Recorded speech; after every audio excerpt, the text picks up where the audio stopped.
நமஸ்தே நண்பர்களே.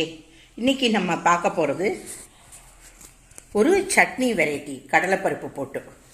அது பண்ணுறதுக்கு ஒரு பெரிய வெங்காயத்தில் ஒரு சின்ன வெங்காயத்தை சின்ன சின்னதாக நறுக்கி வச்சுருக்கேன்.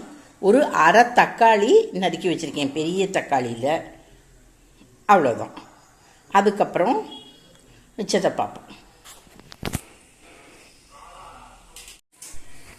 இது இட்லி, தோசை, சப்பாத்தி இதுக்கெல்லாம் ரொம்ப ரொம்ப நல்லாயிருக்கும். மெயினாக தோசைக்கும் சப்பாத்திக்கும் ரொம்ப நல்லாயிருக்கும்.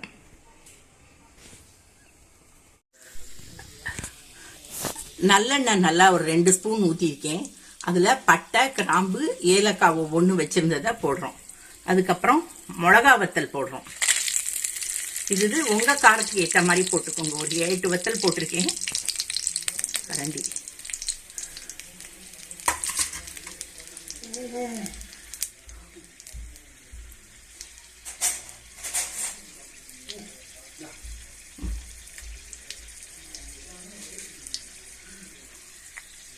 அதுக்கப்புறம் ஒரு சின்ன நெல்லிக்காய் அளவு, அரை நெல்லிக்காய் அளவுக்கு புளி போடுறோம்.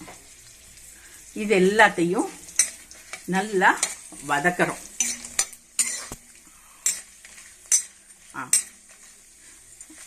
தக்காளி போடும், இது கடலைப்பருப்பு போடுங்க. இது பாதி வதங்கின்னு இருக்கும் போதே கடலைப்பருப்பு போடுறோம். நான் ஒரே 1 ஸ்பூன் கூட போட்டேன் கடலைப்பருப்பு, பத்தாவது போல தோணிட்டு ஃபுல்லா போட்டுருங்க.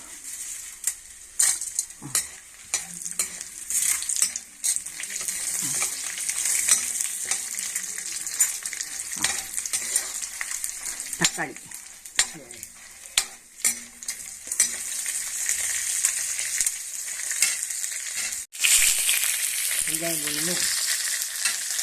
தக்காளி நல்லா தோல் பிரிஞ்சு வர அளவுக்கு நம்ம வதக்கணும். அதுக்கு உப்பு போடணும்.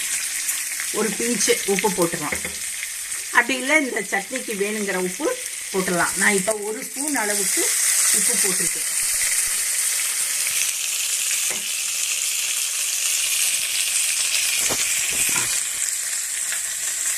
இதை நல்லா வதக்கிக்கணும்.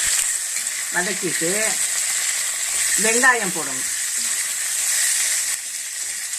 வெங்காயத்தை ஃபுல்லாக வதக்கக்கூடாது, லேசாக தான் வதக்கணும். ஏன்னா புதுசாக வதக்கிட்டோன்னா அந்த வெங்காயத்தில் இருக்கிற சத்து போயிடும். இதை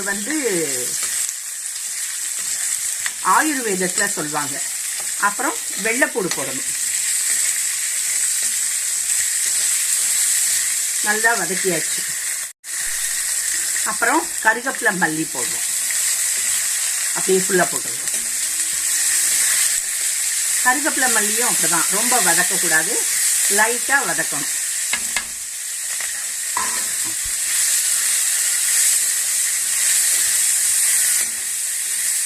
அப்புறம் தேங்காய் போடுறோம். இது சொல்ல விட்டு போச்சு. ஒரு 1/4 மூடி, ஒரு 3-4 ஸ்பூன் தேங்காய், பெரிய ஸ்பூன்னால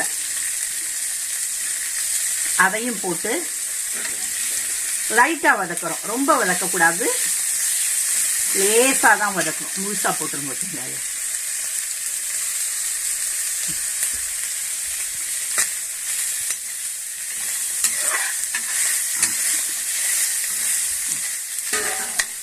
சரி, இதெல்லாம் வதங்கிடுச்சு பார்ப்போம்.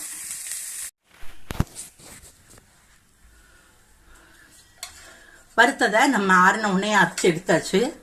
அதுக்கப்புறம் கொஞ்சம் நல்லெண்ணெய் விட்டுக்கிறோம்.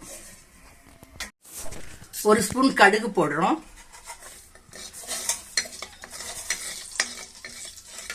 அப்புறம் கொஞ்சம் மஞ்சப்பொடி போடுறோம், ஒரு 1/4 ஸ்பூன்.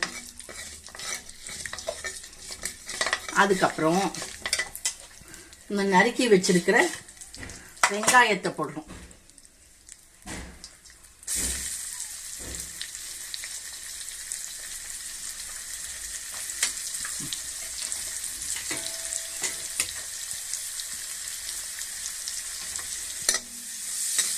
தக்காளி, கருவேப்பிலை, மல்லி எல்லாத்தையும் ஒன்றாங்க போட்டுருங்க.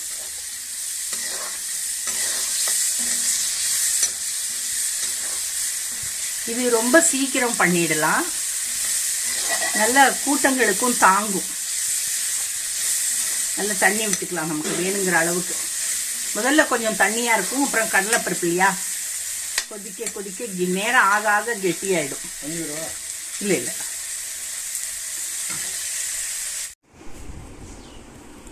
இதை நான் இன்னைக்கு நல்லெண்ணெயில் பண்ணியிருக்கேன். தேங்காய் எண்ணெயிலையும் பண்ணலாம். தேங்காய் எண்ணெயில் பண்ணால் ரொம்ப ரொம்ப நல்லாயிருக்கும்.